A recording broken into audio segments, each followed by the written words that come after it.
하나님께서 이 땅에 교회를 세워주셨습니다. 그리고 오늘 우리는 그 하나님의 교회에 와서 하나님을 예배하고 살죠. 여러분, 하나님께서 이 땅 위에 교회를 세우신 목적이 뭘까요? 오늘 우리가 그것을 깊이 한번 생각해 봅니다. 하나님이 왜 이 땅에 교회를 세워주셨을까?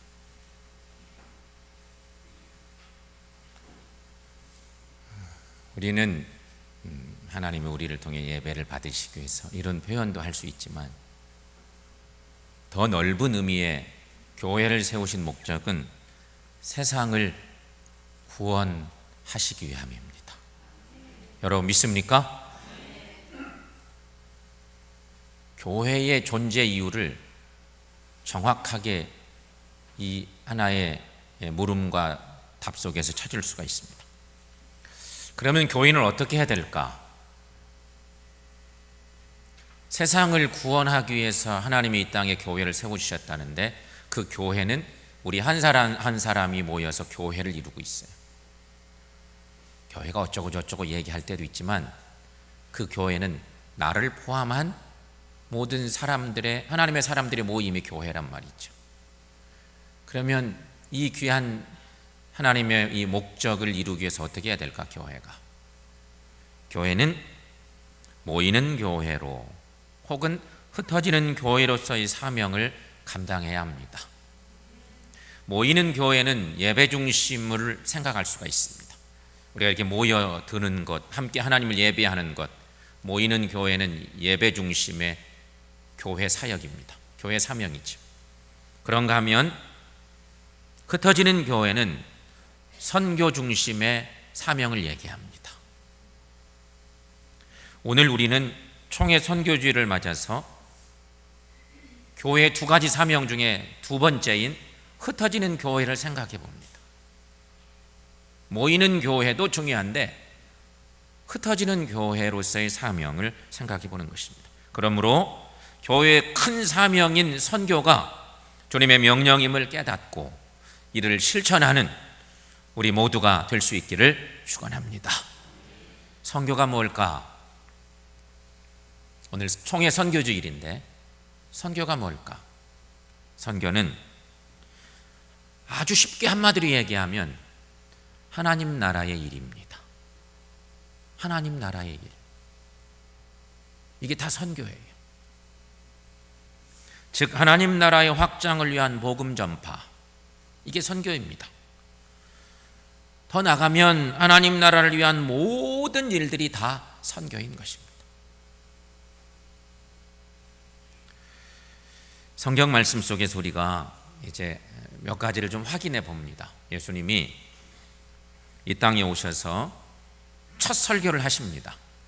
예수님의 지상 사역의 첫 설교, 그거는 회개하라 천국이 가까이 왔느니라, 이런 외침이었습니다.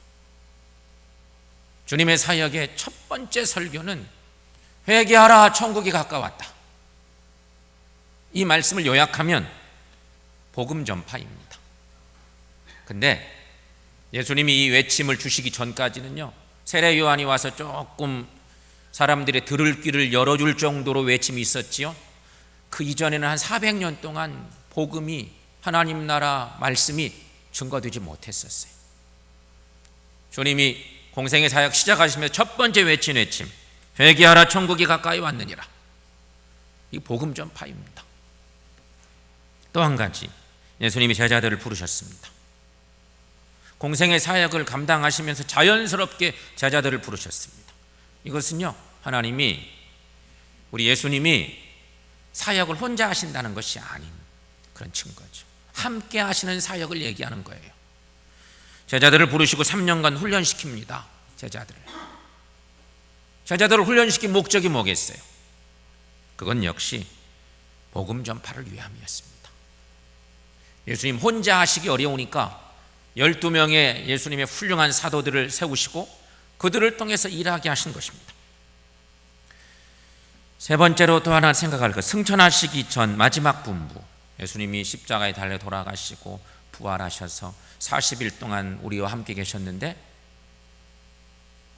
하나님이 그 예수님을 하늘로 이제 데려가시는 승천의 그날 주님이 제자들에게 마지막 분부를 합니다. 마태복음 28장 19절에서 20절 말씀입니다. 오늘 본문의 말씀인데 자막 통해서 한번 읽어보겠습니다. 너희는 가서 모든 민족을 제자로 삼아 아버지와 아들과 성령의 이름으로 세례를 베풀고 내가 너희에게 분부한 모든 것을 가르쳐 지키게 하라. 아멘. 여기서도 결국 복음 전파할 것을 명령합니다. 예수님의 최후의 명령도 역시 복음을 전해라, 이런 명령입니다. 따라서 교회의 큰 사명은 곧 복음 전파입니다. 복음 전파. 여러분, 교회는 복음 전파를 위해서 세워진 거예요. 세상 구원이죠. 복음 전파 이코르 세상 구원이에요. 교회를 세우신 목적은 하나님의 사람들 이렇게 먼저 불러서 행복하게 살려고 하는 그런 목적 같지만 더 큰 하나님의 계획은 세상을 구원함에 있다는 거예요. 그렇다면 여러분, 성도들은, 교회의 지체로 사는 성도들은 어떻게 해야 될까? 성도들은 구원받은 천국 백성들이니 예수님의 구원의 그 복음의 기쁜 소식을 나의 삶의 자리에서, 그리고 할 수만 있으면 세계 만방에 전파하는 것이 우리의 사명이라 하는 것입니다. 여기까지는 성경적인, 매우 성경적인 하나님의 복음의 내용들입니다. 그런데 문제는 오늘 우리의 현실입니다. 오늘날 우리의 현실은 교회가 점점 선교하기 어려운 시대를 맞게 되었다는 사실입니다. 그렇습니다. 오늘날은 복음 전파가 쉽지 않은 세상이 되었습니다. 그러나 예수님께서는 한 사람의 영혼을 천하보다 더 귀하게 여기신다는 사실이죠. 주님의 마음은 그렇습니다. 마태복음 16장 25절 말씀, 여러분 함께 읽어보겠습니다. 사람이 만일 온 천하를 얻고도 제 목숨을 잃으면 무엇이 유익하리요? 사람이 무엇을 주고 제 목숨과 바꾸겠느냐? 아멘. 그런데 여러분, 천하보다 귀한 영혼들이, 예수님도 그렇게 귀하게 여기시는 천하보다 귀한 영혼들이 천국도 복음도 모른 채 살아가고 있는 영혼들이 많다는 사실이에요. 오늘날 이 땅에는 물질주의적 탐욕주의가 인간 세상을 지배하고 있습니다. 그래서 사람들은 참된 신앙의 가치관인 구원과 영생을 소망으로 삼기보다는 소유의 즐거움과 행복만을 추구하기에 급급하기도 합니다. 세상은 그렇게 자꾸만 흘러가고 있고 그건 부인할 수 없습니다. 하나님의 백성들인 우리들도 자꾸만 그런 거에 마음이 뺏기면서 진정한 영혼의 행복이 무엇인지 혼란에 빠질 때가 많은 것이 사실입니다. 이런 시대에 교회는 어떻게 주님의 지상명령을 바르게 실천할 수 있을까? 오늘 선교주일에 우리가 생각할 일입니다. 정말 이런 어려운 시대의 교회가 어떻게 주님의 지상명령, 즉 선교의 큰 사명을 바르게 실천할 수 있을까? 우리가 함께 묵상하고 결단해야 될 그런 시간입니다. 첫 번째, 선교의 사명감을 회복해야 합니다 하는 것입니다. 요즘 우리는 이런 얘기 많이 합니다. 성도들인 그리스도인 된 우리들도 하는 얘기, 요새 개척교회 안 돼. 그런 얘기 많이 하죠? 요새 개척교회 참 어려워. 80년대만 해도 7, 80년도 그때는 90년대 초반까지도 개척교회 괜찮게 성장하던 시대가 있었는데 요즘은 우리들 입에서도 개척교회 잘 안 돼, 이런 얘기들을 하곤 하죠. 교회 선교가 어려운 때가 됐다는 얘기예요. 이 얘기는 사람들이 교회를 섬기는 것도 매우 편의주의로 섬긴다는 거죠. 교회에 딱 들어가 봐서 하나님의 어떤 사역을 감당하고 교회의 어떤 말씀의 본질에 입각한 건강한 교회를 세워가는 것, 생각하는 것보다도 교회를 딱 들어가면서 이 교회가 이만저만하니까 괜찮네, 내게 유익하겠네, 이런 걸 많이 따지고요. 그래서 대형 교회, 제도화된 교회들은 괜찮은데 소형 교회, 여러 가지 부족한 모습이 많은 교회들은 곤란함을 많이 겪어요. 왔다도 금방 떠나버려요. 개척교회가 그래서 안 된다고 보는 거지요. 그러나 여러분, 지금도 건강한 교회들은 개척해도 성장합니다. 그건 분명합니다. 건강한 교회들은요, 성도들이 잘 알아요. 그래서 성장해요. 개척된 교회도, 건강성을 담보한 교회들은 성장한다는 것입니다.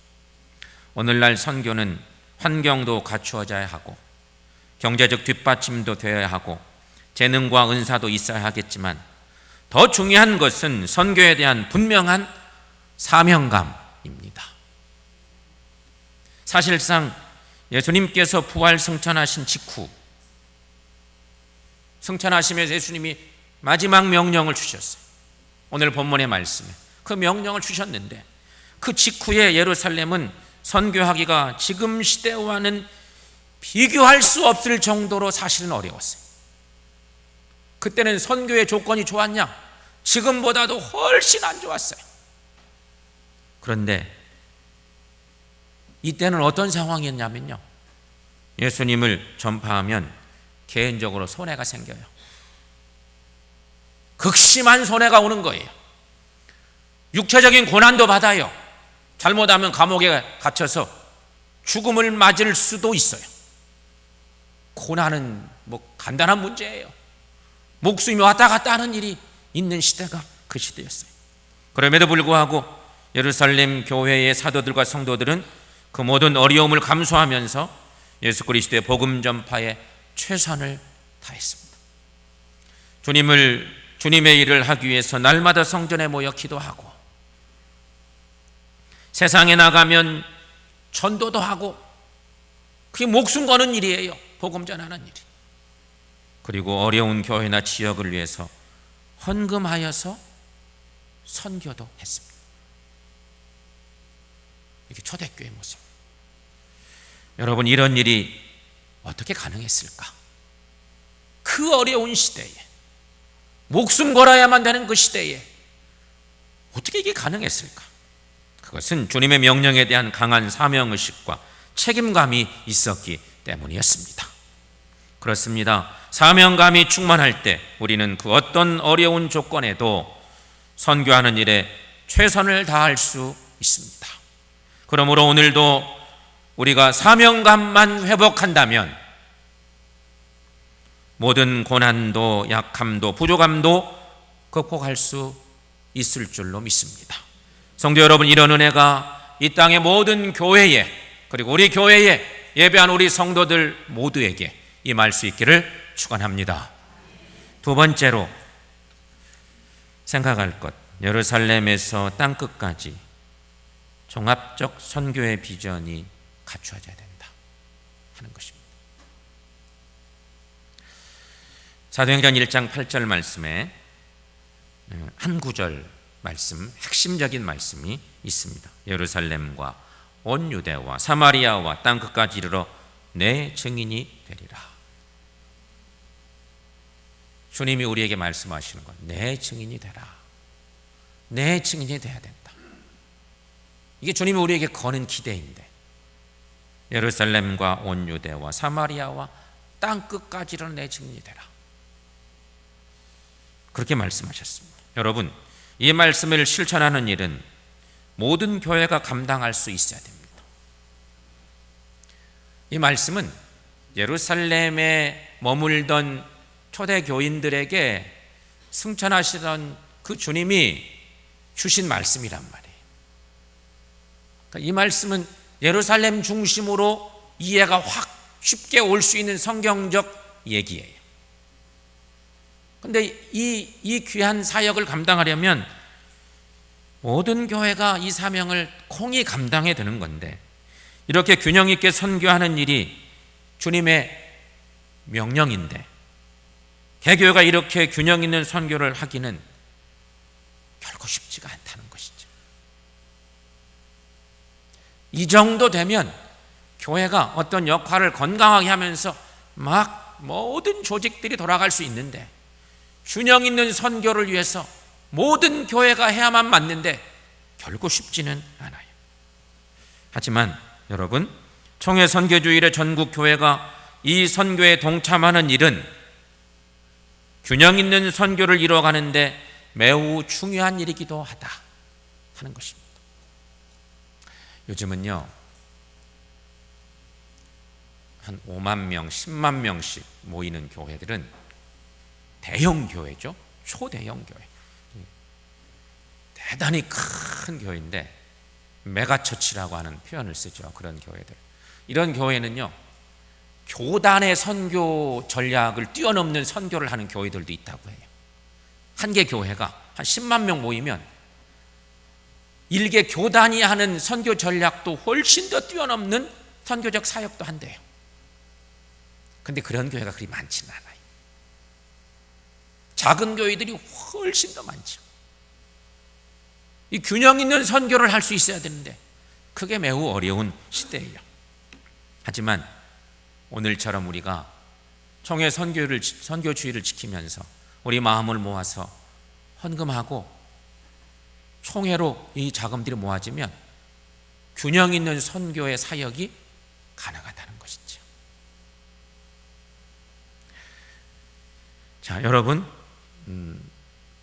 사도행전 1장 8절의 그 유명한 주님의 명령의 말씀을 오늘 우리 시대로 조금, 우리가 서 있는 이 자리로 바꿔서 이 말씀을 재해석을 해봅시다. 우리가 흔히 해보는 일들인데, 예루살렘은 우리 지역, 우리 사회를 말하는 것입니다. 이 말씀을 우리 주님께서 주신다면 예루살렘은 논산을 얘기하는 것이죠. 그러지 않겠습니까? 우리 지역, 우리 사회를 말해요. 교회가 지역을 섬기는 사명이 가장 우선할 일이라는 것입니다. 지역사회에서 우리 사회가, 우리 교회가 어떤 영향력을 갖출 수 있어야 한다 하는 것입니다. 지역을 돌보고 지역의 교회와 연합하고 빛과 소금의 역할을 해야 하는 것, 그것이 바로 지역 선교입니다. 적어도 우리 지역 안에 우리 교회의 역할 많은 거 감당하지 않아도 주님이 기뻐하시는 지역 선교 할 수 있어야 된다. 교회의 역량껏 그것을 하는 것입니다. 또 한 가지, 온 유대는 우리 민족을 얘기합니다. 그런데 우리가 이 성경을 이해할 때 예루살렘과 온 유대와 사마리아와 땅끝까지 순차적으로 가는 것으로 이해를 하기 쉬운데 그것은 그렇지가 않습니다. 이것이 동시다발적으로 돼야 될 일이라 그렇게 이해하는 거죠. 온 유대는 우리 민족을 생각할 수 있습니다. 우리 민족을 향한 선교는 정의, 평화, 그리고 통일입니다. 현재 우리나라의 선교, 북한을 포함한 이 남북한 한반도를 향한 선교의 핵심은 정의와 평화와 통일, 이것이 주제입니다. 한동안 90년대 그때쯤에 이런 주장들을 교회도 많이 하고 그랬는데 요즘 이런 것들이 많이 사그라든 듯한 시기이기도 합니다. 하지만 분명한 건 우리 민족을 향한 선교는 정의, 평화, 그리고 통일입니다. 우리 교회는 이런 것을 품고 나아갈 필요가 있다는 거죠. 이 역할을 감당해 보려고 노력하는 것이 필요하다는 것입니다. 세 번째, 사마리아. 유다 백성들에게 매우 싫은, 자기 민족적 뿌리는 같은데 어쨌든 역사적 사건 속에서 분리되었던 사마리아 사람들, 사마리아라는 표현이 나옵니다. 사마리아는 특수 선교를 일컫는 것입니다. 군선교, 학원선교, 장애우 선교, 복지선교, 병원선교, 직장선교, 다문화선교 등등을 포함합니다. 지난주 오후 예배 때 기도원 협회에서 순방 예배 드렸어요. 그 자료를 보내왔는데 우리 교회에서 5번째 드리는 순방 예배였다고 그렇게 보내왔어요. 역사 그런 흔적들을 찾아서 이렇게 이제 보내왔더라고요. 성경을 보내는 군대에 보내는 성경, 호텔이나 이런 곳에 보내는 성경 전도 사역 이런 것들인데, 지난주 오후 예배 때 많은 사람들이 불참했어요. 오후 예배를. 이게 우리가 가만히 앉아서 예배를 드리면서 선교할 수 있는 좋은 기회이기도 한데 많은 사람들이 미참했어요. 그런 팀들이 올 때는 우리가 좀 마음을 담아서 참여하고 들어보고 협력하고 이런 것들이 필요한 거예요. 사마리아 선교, 사마리아는 특수 선교인데 여러분, 이런 선교는 앞으로 정말 많이 필요해요. 요즘 한 가지 예를 들면 다문화 가정들이 논산에도 얼마나 많습니까? 이들을 선교의 영역으로 불러들이는 일, 정말 교회가 할 일이에요. 앞으로 우리 교회도 이런 걸로 많이 기도하고 뭔가를 만들어낼 필요가 있기도 해요. 이거 해야 될 일입니다.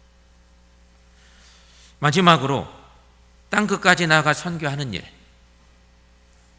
세계 선교입니다. 세계 열방의 다양한 선교사를 파송하는 일인 거죠. 직접 갈 수도 있고요, 직접 가지 못하면 보내는 선교를 하는 것입니다. 하나님이 우리를 먼저 부르셔서 교회를 이루게 하셨고, 이 땅에 하나님의 교회를 세우신 이유는 세상을 구원하시려고 하셨다는 거예요. 먼저 부름받은 우리가 할 수만 있으면 이런 사명을 감당해야 된다는 것입니다. 성도 여러분, 교회의 존재 이유는 예수님을 증거하기 위해서입니다. 선교하기 위해서입니다. 결국은 세상을 구원하기 위해서입니다. 교회는 이 사명을 잘 감당해야 합니다. 그런데 이 시대는요, 선교하는 교회가 평화롭습니다. 선교하는 교회가 부흥하고 있습니다. 선교하는 교회가 바른 신앙을 지켜나가고 있습니다. 그 이유는 간단합니다. 교회 현장에서 하나님이 기뻐하신 일들을 계속 실천하고 있으니까 어찌 보면 이게 영적인 운동이거든요. 선교하는 일은 하나님이 매우 기뻐하시는 영적인 운동을 계속하고 있으니까 운동을 하니까 우리 영혼이 건강해질 수밖에 없는 거예요. 교회는요, 사명 감당할 때 건강한 거예요. 교회도 건강하고 성도 개인의 삶도 마찬가지예요. 사명을 감당 안 하면 누구나 병들게 되어 있어요. 그러니 교회도 자연스럽게 병들어요. 그래서 선교가 중요하다는 것입니다. 따라서 예수님을 증거하는 교회, 증거하는 성도의 삶, 하나님이 기뻐하시는 일이에요. 하나님이 원하시는 일. 사랑하는 여러분, 교회의 큰 사명을 잘 감당하는 우리 교회 될 수 있기를 축원합니다. 그래서 평화롭고 부흥하고 바른 교회 되어서 이전보다 더 건강하게 주의 사명을 감당해낼 수 있는 역량 있는 주님의 교회, 이 교회의 모든 믿음에 지체된 우리 모두 될 수 있기를 주의 이름으로 간절히 축원합니다.